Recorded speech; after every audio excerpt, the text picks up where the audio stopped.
Hey everyone, welcome back to Chem Story. Today we're jumping into one of the core ideas in organic chemistry, nucleophilic substitution. And we're focusing on the SN2 mechanism. We'll look at what it is, how it works, and why stereochemistry really matters. It's a must-know for synthesis, so let's take it one step at a time. So what exactly is a nucleophilic substitution reaction?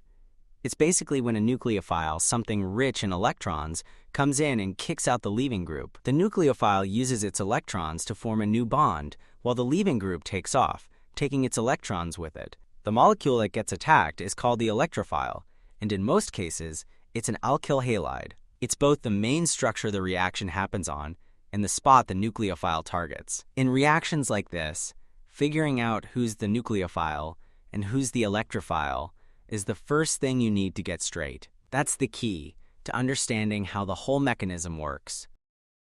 Let's talk about nucleophilic substitution in aliphatic compounds, meaning open-chain, non-aromatic molecules.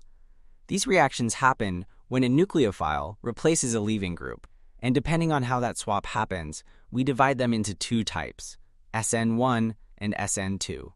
SN1 takes two steps, with a carbocation ion forming in between.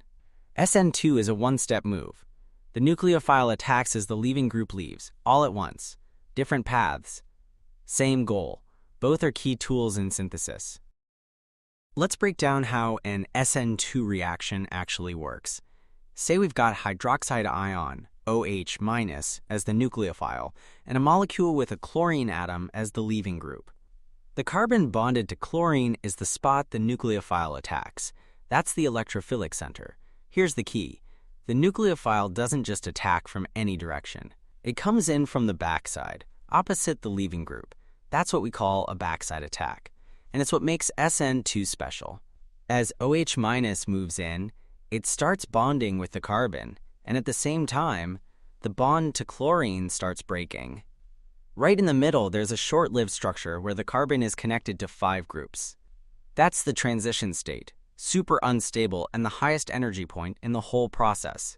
Once that's passed, chlorine leaves completely, and OH- takes its place. And because the attack came from the back, the molecule flips, like an umbrella turning inside out. Now let's break down what SN2 actually means. S is for substitution. One group gets replaced. N is for nucleophilic. The reaction is driven by a nucleophile, and the two.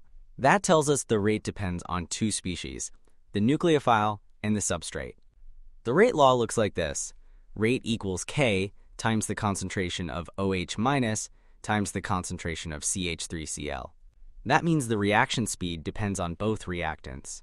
First order in each, second order overall. Mechanism-wise, bond making and bond breaking happen at the same time. The nucleophile attacks as the leaving group leaves in one smooth, concerted step. There's no intermediate, just a direct, one-step reaction. And most SN2 reactions are exothermic. They release energy as the products form, which makes the whole process favorable. Now let's take a look at the energy profile of an SN2 reaction. On the x-axis, we have reaction progress. On the y-axis, energy. The reaction starts with OH- and CH3Cl.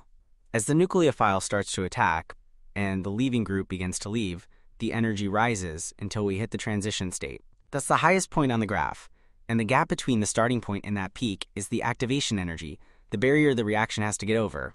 Once the reaction gets over that bump, Cl leaves completely, methanol is formed, and the energy drops. Since SN2 reactions are typically exothermic, the products end up at a lower energy level than the reactants.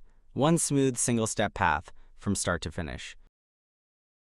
All right, let's wrap up by talking about stereochemistry. One of the key features of SN2 reactions is the backside attack. The nucleophile always comes in from the side opposite the leaving group. And when it does, the carbon's geometry flips, kind of like turning an umbrella inside out. We call that flip the Walden inversion. But here's something important. Inversion doesn't always mean the RS configuration changes. Most of the time it does, but not always. It depends on the priority order of the groups around that carbon. So here's the takeaway. Backside attack always causes inversion, but inversion doesn't always mean R becomes S or S becomes R. And that's it for today's lesson. We covered how SN2 works, how fast it happens, and how it flips the molecule shape. Next time, we'll look at what affects SN2 reaction speed, like the nucleophile, the substrate, and the solvent. Thanks for watching, and I'll see you in the next one.